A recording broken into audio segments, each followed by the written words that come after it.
Hello and welcome to Mere Mortal Dev. Last time around, we went and set up OpenClaw on a Raspberry Pi. So I showed you how to go from having a blank SD card to installing Raspberry Pi OS, setting up your Raspberry Pi, and then installing OpenClaw on that, connecting it to OpenAI. And then from all of that, we had an AI agent that we could talk to. And we were doing all of the talking to that AI agent through our terminal. So in response to that video, we had a viewer, Si Young Park, who reached out and asked, hey, so what about the dashboard? Can we access the dashboard as well? And the answer is yes, you can. I only mentioned it in passing in that first setup video, but today we're going to have a look at how you can make sure that you can also get access to your dashboard so that now you're talking to your bot inside of Chrome or your browser of choice. So what we're going to do is we'll have a look today at just kind of assuming that you've already followed the last video and you have OpenClaw on your Pi or on your VPS or whatever it might be. So this here is the Raspberry Pi 4 Model B that we installed last time.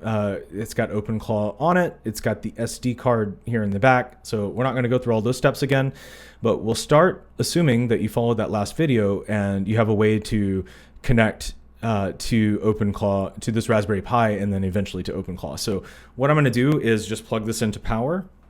So here we go. That's going to take a second to boot up, but all I've done is just connect it to the power source. I'm going to leave that there so it can boot up, connect to Wi-Fi, and all of that good stuff. And in the meantime, we'll switch over here and start looking at some of the instructions we're going to follow throughout the course of the day here. So over here, I've got my handy dandy mind map. And then over here, I have the terminal. All of this stuff is here on my Mac. It is not on the Raspberry Pi, of course, but we're going to talk about how to get connected. And we'll start in just a moment by connecting through the terminal. But of course, our end state today is meant to be that we can leave the terminal behind if we so choose, and we'll be able to open up our OpenClaw chatbot inside of the browser.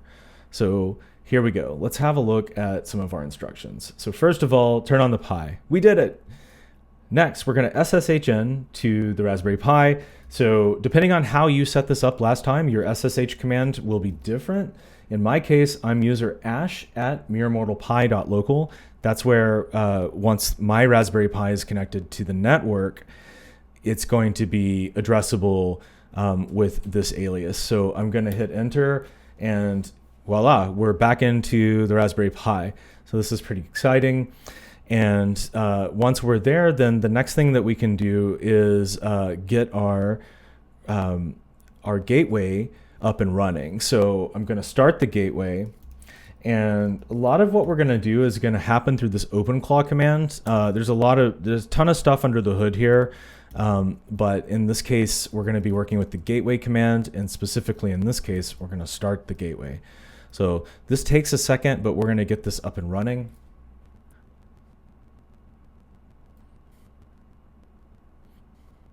Okay, there we go. So it finally happened. But I think in my case, I have it set up to where it'll, once I boot up the Pi, the OpenClaw gateway will automatically boot up. You may not have that, so I wanted to show how to get it started. So it takes a little bit longer, but anyways, we're up and running now. So let's try some access here. First of all, last time what we were doing was this, right? So we could just go into OpenClaw and type TUI for text user interface. And what this should do is spin up that bot that we were talking to last time.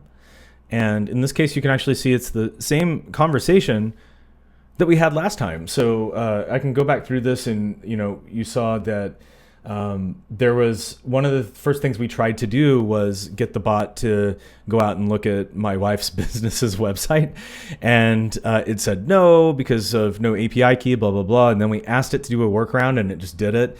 So anyways, part of the fun of working with the bot, help the bot think outside of the box. It's kind of fun.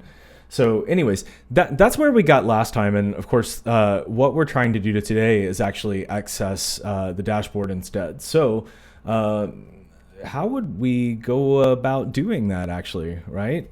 Is there a way to access this thing? Well, Of course there is, and that's the part that we're going to look at. So how would we go about doing this with the browser? Well, we're not going to be able to do it SSHN as normal. We haven't, right now with SSH, if I remember correctly, it's on port 22. Someone can fact check me on that, but that's not the port that the OpenClaw bot is listening on. So one of the first things we're going to need to do is just figure out what port is the bot listening on. So what we'll do is we'll type in that OpenClaw command and gateway. It's all about the gateway here. And this time we're going to type in status. And we'll give it a second. Cool. So we can see up here, this prints a lot of information, but you can see here that we have the service environment in the OpenClaw gateway port is 18789. And if we look further down, so we can see that the dashboard is listening on 127001. Okay, and then that same port. So just for fun, we can try this and prove to ourselves that it does not work. So I'll bring this over, and I've hit enter and nothing. Well, that's what we expected. So we're here to solve that problem, right? Because right now there's no way for us on the Mac, on my Mac at the moment, to access a service sitting on a particular port on this Raspberry Pi. So we're going to work on that. Cool. So let's work on this access part. Back over to the trusty mind map. We're going to open this up and let's see. Why don't I not overload us with information from the beginning? So we'll do this. We're going to SSHN. We're already SSHN, but we're not SSHN in the way that's going to help us achieve our goal here. So what we want to do is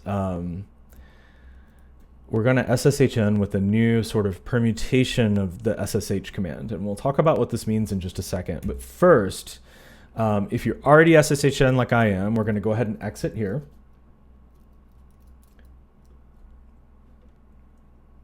And hope our Raspberry Pi is responsive. Mine, sometimes for whatever reason, likes to hop off the network. And it seems like it's done that in this case. So I'm just going to go ahead and try to quit out. And there we go. So I've gone ahead and just forced disconnected. And then, so we're out of that original SSH session, and instead we're doing SSH-L, and then that port that we just got from the gateway command on the Raspberry Pi was 18789. So this is kind of a lot to look at, but we're going to talk about the pieces of it. For now, I'm going to go ahead and hit enter, especially since my Raspberry Pi connection is sometimes flaky here. All right, so I'm SSH'd in, but what does that mean? What? So we're going to open this up and have a look. So here we are port forwarding, otherwise known as tunneling. And that's the concept that's going to help us actually be able to open up the dashboard UI that's running on the Pi, even though we're on the Mac. Okay, so the L here, the capital L is local port forwarding. There are other options for port forwarding, but we're doing the local one. And all this means is let's forward this port over from my laptop to the Raspberry Pi over SSH. So in other words, it's taking your laptop's local host, and then this port here, 18789. Could be anything, but that's the port we're working with. It's forwarding that to the Pi. So the Pi's local network here, 127.0.0.1, and then the port. So that's about as far as I'll explain this here, but if you want to take deeper dives, great. This is enough for you to actually get connected. So we're basically forwarding from here to here. That's the part that you need to know. And that's what we already did. So in this command that I ran just above my head here, we did that. So now let's try accessing again. And let's see. All right, so we can once again access the TUI. This shouldn't surprise us, but I thought I'd at least show off that what we just did is in no way going to stop us from doing the things we've already done before. Here, you see it? Same conversation, same chatbot interface in the terminal as we've done before. Cool. I'm going to exit out of that. And so that's still works. Okay, so but what about going through the browser? All right, so let's try it this time, and I'm gonna just grab that URL. Well, we already had that URL, didn't we? But I'm gonna replace this with localhost. Either one of these should work, but just to help you keep it straight, localhost is the thing we're gonna look at, or we're gonna use for the moment here. And let me get this window, nice. Okay, cool. Okay, so we got a UI, so we're accessing something. The SSH worked. We're actually SSH'd in, and we've done the port forwarding, the tunneling from this port on our laptop to that same port on the Raspberry Pi. However, you see a lot of red on the screen, some of which we don't expect, right? Not just the brand color for OpenClaw, but also some of these issues here, right? And they're tiny, but it says unauthorized gateway token missing. Open the dashboard URL and paste the token in control UI settings. Well, I've played around with this and I can't find what this is referring to. And we're not going to mess around with it. This kind of stuff in OpenClaw is going to change minute by minute seemingly anyways. So we're not going to worry too much about that. There's another way to do this. And I think it's more powerful in terms of feeling like you have a little more control over what's going on. So let's just do that instead. So I'm going to move this back over here and let's continue down the path. Okay, so I thought this would work. The problem is that we need a token, right? The UI just told us that, so a token, well, yeah, this is like a light level of security on top of what's essentially your admin dashboard for your bot. So you don't want anybody with access to the internal network of the Pi to then be able to access your dashboard. You need a token for it as well, and we can get that token by running this command. So this is the part where I can't show you this because I want to model that we're not going to show off our tokens here on the video, but this is the command you would run. It's OpenClaw Dashboard, and then you can pass in a special flag, which is no open, so -- no -open, and what that's going to do is print some output, including a single URL that'll have the token appended on the back of it. So I'm going to run that, and then I will also run that here in the browser, and then we'll come back together and have a look. So I'll blank out the screen, I guess, for a second and come back and we'll talk about what we're looking at.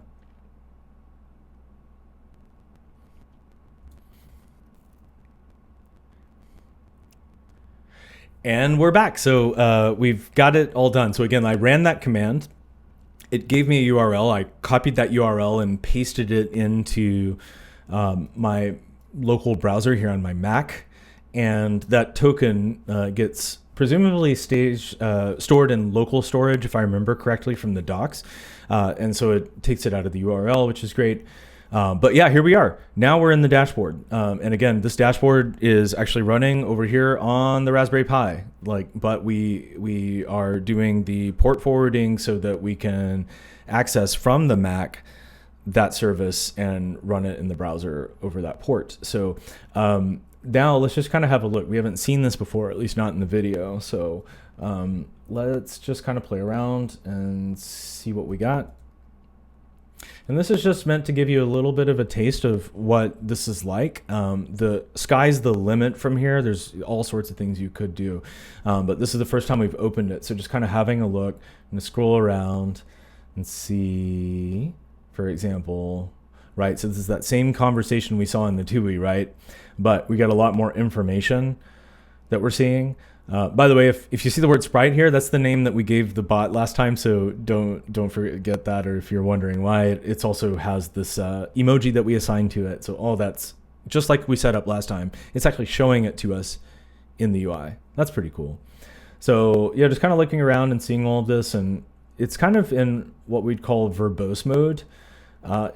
So we can kind of like look under the hood a bit and see, like, look at this. It's stored in memory that Ash has a preference for web search without the API key use, which is awesome. So it's remembering things as we go. And let's see. Maybe we can just say something. Hi, now I am talking to you from the OpenClaw Dashboard. We did some port forwarding and now we can open up the dashboard in Chrome on my Mac. Pretty cool, huh?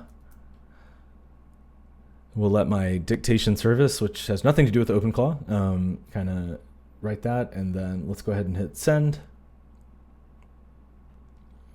And I'm sure it'll take a second to come up with a response. Yeah, nice. Remote access wins always feel a little sneaky in a good way. Nice. We got an M dash right from the beginning. So we know it's a bot talking to us, I guess. Since you're on the dashboard now, want me to walk through anything or sanity check? Yeah, actually, that's cool. What are some fun things that we can do in the dashboard that we wouldn't have been able to do as easily through the TUI?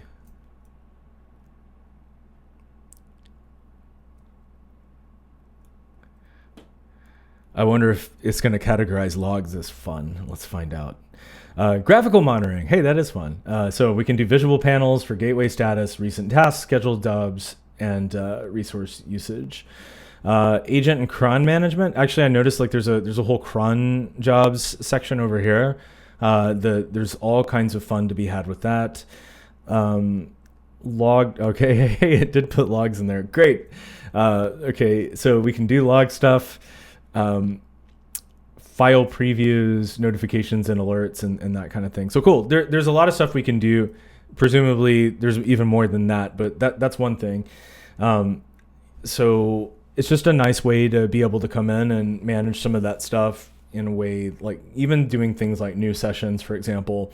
They're a little more cumbersome doing a new session in the text user interface than in the GUI. So I think at the very beginning of the last video, I showed you how to make a new session, and that was almost like it was kind of beside the point. I think I just did it without explaining it, but in the TUI, you can make a new session. There's a flag for it, but here I guess we can just click a button. So let's try it. Oh, so that just runs /new for us. And it is typing. Let's find out what it's typing.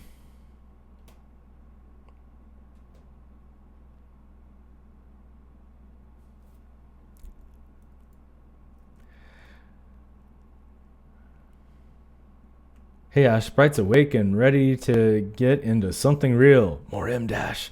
What do you think what do you want to tackle? Okay, cool. So anyways, there's all kinds of stuff we can do here. One thing that I thought was kind of cool is that you can see that I installed this on February 22nd or 26th, which is like ancient history and OpenClaw and AI world. There's now a version from 5 days ago that's the March 2nd version. I've never clicked this. We're going to YOLO click it right now in the video and just see what it does. I won't be surprised if I get kicked out of this user interface or if I get kicked out of the SSH session altogether. I have no idea what's going to happen, but we'll let it update and find out. Maybe we can even ask Sprite what changed. I'll come back when it's ready.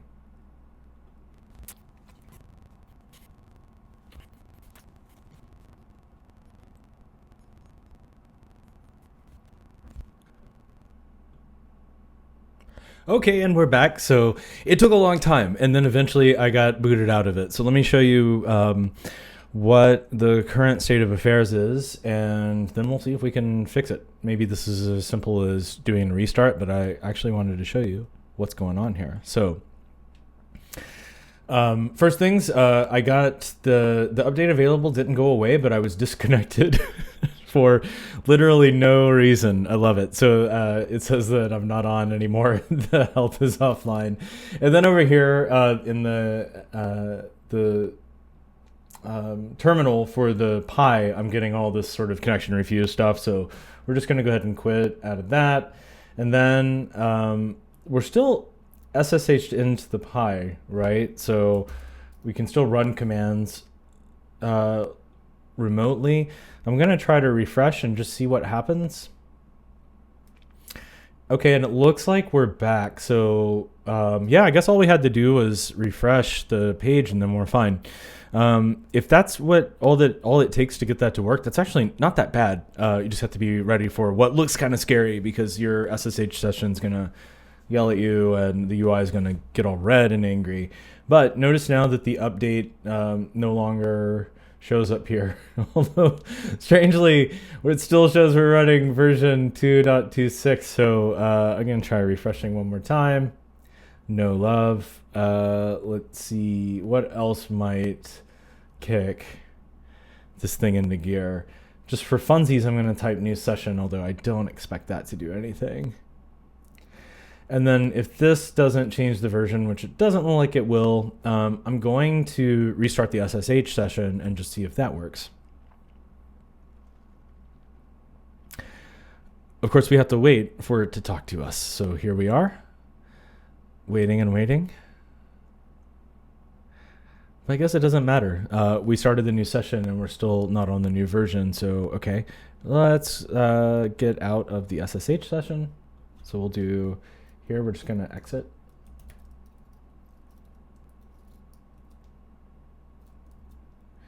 And then we will do that same command again, the port forwarding command. So SSH dash capital L, and then all of the port forwarding funsies that you see on the screen there. And then finally, the location of the Raspberry Pi with your user. So for me, that's ash@miremortalpi.local.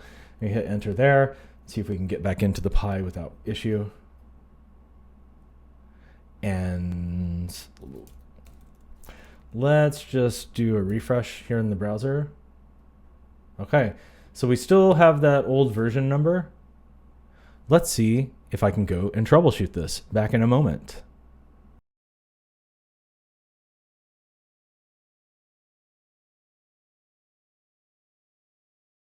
All right, and I'm back. So I went through kind of looking around to see what the issue might have been, and it turns out that this is just, we're using bleeding edge technology, something that's new and moving fast, and there's actually an open bug for this on GitHub, so we can have a look here.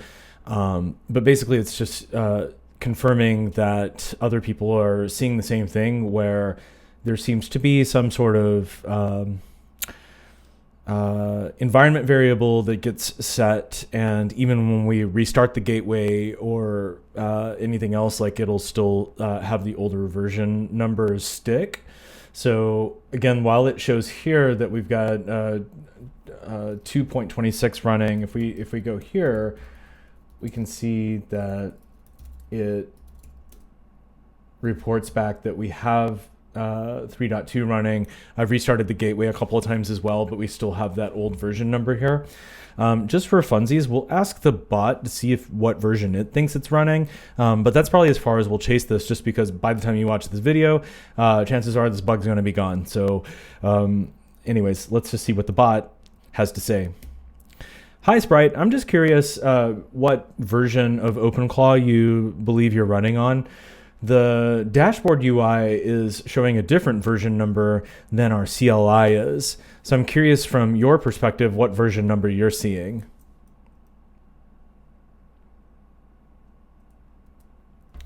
And the curious thing about this, of course, is that since it's an AI bot, like whether or not what it says is to be believed is going to be an open question as well. But it is kind of interesting just to find out. You'll remember that in the last video, when we had questions about how much RAM was running on my Pi 5, so this is where my actual OpenClaw bot sits, is on this Raspberry Pi, not the one we're working on today. But I couldn't remember off the top of my head how much RAM I had. So we just asked the OpenClaw bot, and it looked around at the system that it was running on and told us the answer, which is pretty cool. So it says, from my CLI's perspective, I'm on OpenClaw 3.2. So all it did is run the same CLI command that we did. That's great. It was forthcoming about that. It says if the dashboard's showing something else, we might be looking at an environment or deployment mismatch. Want me to dig deeper? I don't think I will, actually. I think we'll leave it alone for now.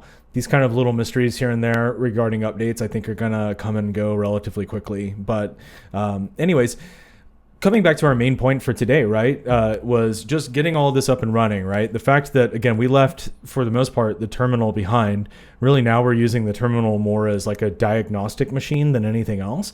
And all the chat can just happen right here in the dashboard. So if you're used to using things like ChatGPT or Claude, this is going to feel a little more normal to you because you have a browser instance that you can access.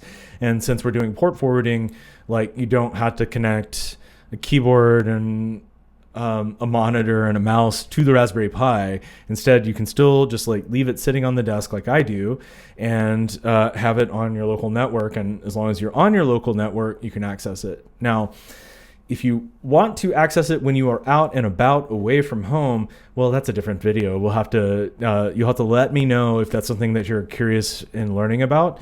I'll give you a hint that if you don't insist on using the dashboard UI, one simple way to configure this stuff to be usable out in the outside world is simply to set up what OpenClaw calls a channel. So I think, probably WhatsApp is maybe the most popular channel. I personally use Telegram, but there are other ones out there too. We talked a little bit about that last time, but I didn't show you how to set it up. So we can talk next time if you're interested about channels and or about setting up a way to just access your dashboard even when you're not on your home network. So let me know if that's something that you're interested in and we can revisit that topic.